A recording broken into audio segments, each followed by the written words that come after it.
할렐루야, 샬롬. 여러분의 최한권 목사입니다. 우리 하나님께서 이렇게 우리에게 말씀하셨죠.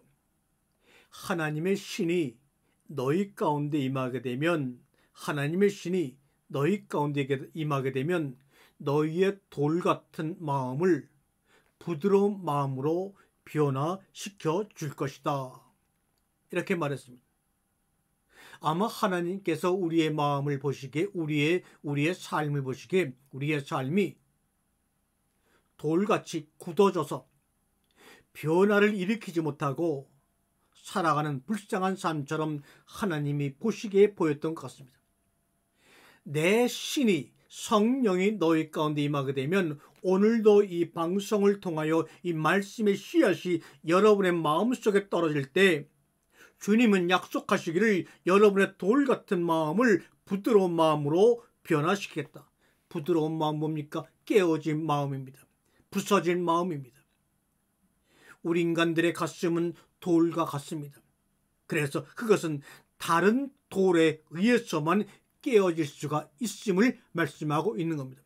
다른 돌은 무엇입니까? 바로 반석이신 예수 그리스도의 부딪힘을 통해서만이 우리의 돌 같은 마음이 부서져 부드러운 마음, 생명의 피가 흐르는 마음으로 변화가 된다고 합니다. 그러한 사건들이 우리 생애 가운데, 믿음의 생활 가운데 한 번 일어납니다. 두 번 일어날 수 있다고 위로하는 분도 계십니다. 그러나 한번 보세요.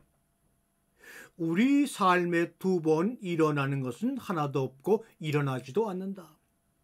그런 까닭으로 우리는 연습 없이 태어나 실습 없이 죽지 않습니까?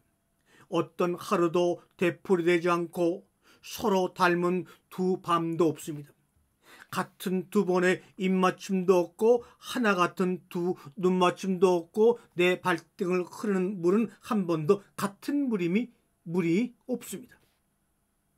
오늘도 성령께서 이 말씀을 통하여 여러분의 돌과 같은 마음을 예수 그리스도의 그 말씀을 통하여 부수기를 원하는데, 그것은 바로 두 번 일어나는 것이 아니라 오늘 지금 이 시간에 한 번 일어남으로 역사가 기록되어지는 것입니다.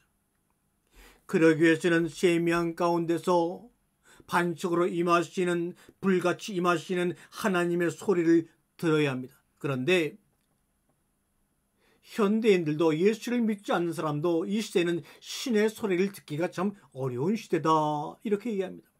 더군다나 교회당 안에서도, 믿음의 사람들 가운데서도 하나님의 세미한 음성을 듣기가 너무나 어렵고 어렵다고 말합니다.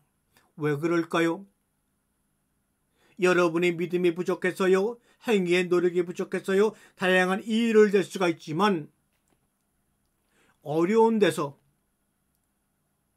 추상적인 것에서 이유를, 하나님의 음성을 듣지 못하는 이유를 찾지 마십시오. 그런 모든 행동을 다 종식시키고 이 말씀을 들으셔요. 만일 여러분의 삶에서 하나님의 목소리를 듣기 어렵다면 왜 그럴까요? 다른 목소리들이 너무 많이 들리기 때문 아닌가요? 하나님의 목소리가 여러분의 귀에, 여러분의 영혼에 가닿지 않는다면, 그렇다면 멀리서 찾지 마시고 이 말씀 시간이 끝난 뒤에 여러분의 노트북, 여러분의 컴퓨터와 인터넷과 다른 모든 멋진 소통의 도구들인 SNS 등등을 내려 놓으십시오. 그리고 순수함으로 돌아가십시오. 그러면 하나님이 당신 곁에서 소근소근 얘야 나야 나라고 하는 그 음성을, 그 부딪힘을, 두드리심을 들을 수 있습니다.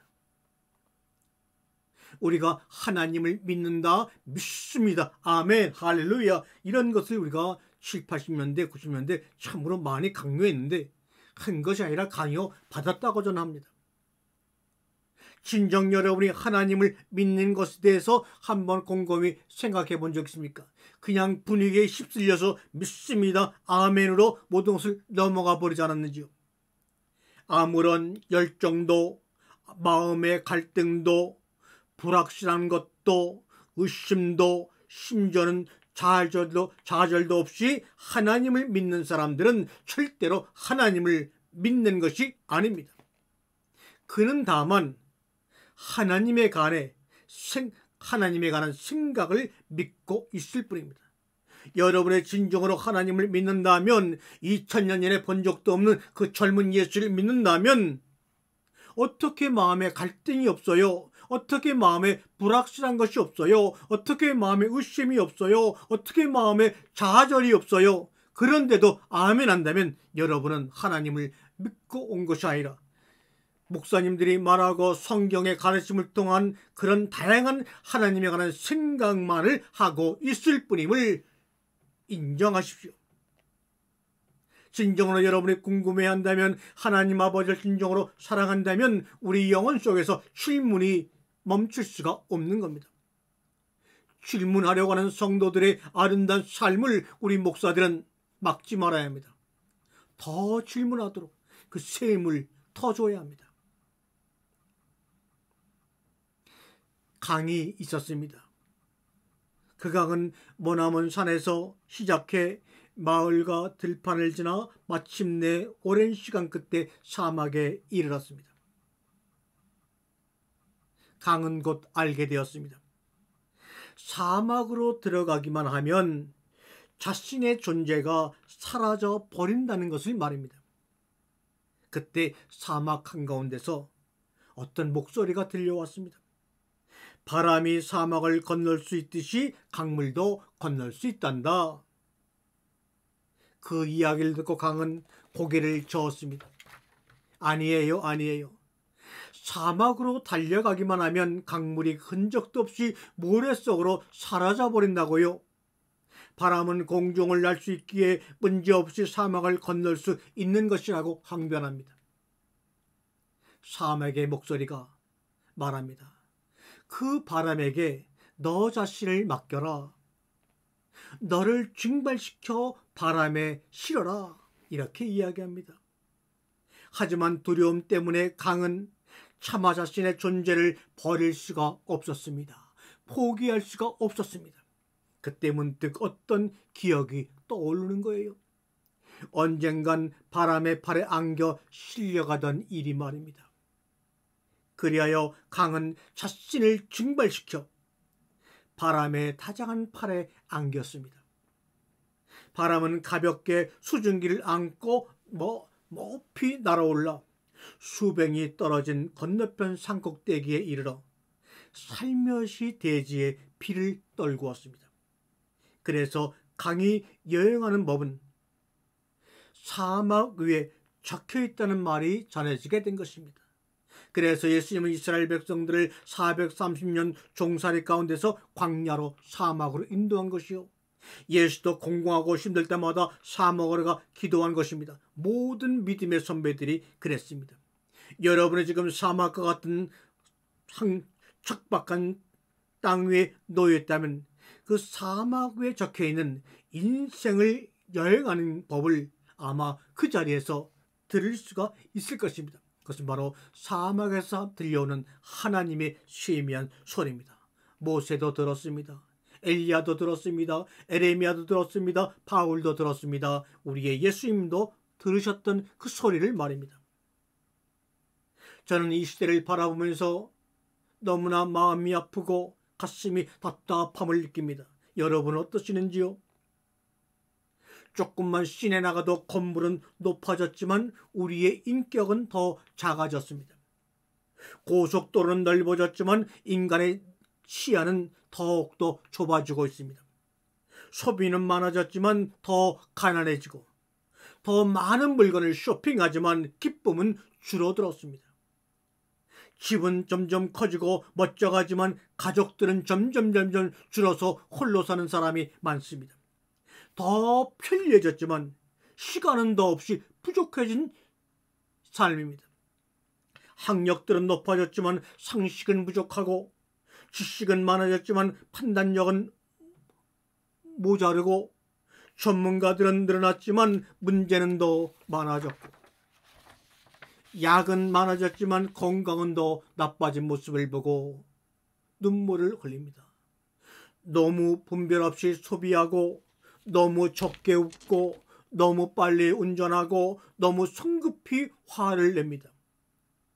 너무 많이 마시고, 너무 많이 피우며, 너무 늦게까지 깨어있고, 너무 지쳐서 일어나며, 너무 적게 책을 읽고 텔레비전과 인터넷을 너무나 많이 보고 사용합니다. 그리고 너무나 드물게 성경을 읽고 기도하고 찬양은 잊은 지가 벌써 얼만지요. 가진 것은 몇 배가 되었지만 가치는 점점 줄어들었습니다. 말은 너무 많이 하고 사랑은 적게 하며 거짓말은 너무너무 자주 합니다. 생활비 버는 법은 배웠지만 어떻게 살 것인가는 잊어버렸고, 인생을 사는 시간은 늘어났지만 시간 속에 삶의 의미를 넣는 법을 상실해버리고 말았습니다. 달에 갔다 왔지만 길을 건너가 이웃을 만나기는 더욱더 힘들어진 코로나19 시대. 외계를 정복했는지는 모르지만 우리 안의 세계는 잊어버리고만 인생. 공기정화기는 갖고 있지만 영혼은 더욱더 오염되어 가고, 원자는 쪼갤 수 있지만 편견을 부수지 못하고, 자유는 더 늘었지만 열정은 더 줄어들었고, 키는 커져가지만 인품은 왜소해지고, 이익을 더 많이 추구하지만 관계는 더 나빠지고, 세계 평화를 그렇게 많이 이야기하지만 전쟁은 점점 많아지고, 여가 시간은 늘어났어도 마음의 평화는 줄어든 이 시대에 사는 인생들이요. 보세요. 더 빨라진 고속도로, 고속철도, 더 편리한 일회용 기저귀, 더 많은 광고 전단, 그리고 더 줄어든 양심. 쾌락을 느끼게 하는 더 많은 약들, 그리고 더 느끼기 어려운 행복. 이런 가운데 점점 환경이 열악하게 변화가는 이 시대 속에서 우리가 예수 그리스도가 나의 복음이요 메시아라고 우리의 삶의 경험을 이 땅에 외치기 위해서 우리는 과연 무엇을 포기하고 무엇을 내려놓고 우리의 빈 영혼 가운데 들어오셔서 임재하기 원하시는 하나님 아버지를 모실 수 있을까? 그것 하나 묵상함으로 말미암아 우리의 삶이 여백으로 모름으로 완성되어지는 아름다운 한이의 삶이 될 것입니다. 주님이 언약하시고 약속하시고 인증하였습니다. 아멘.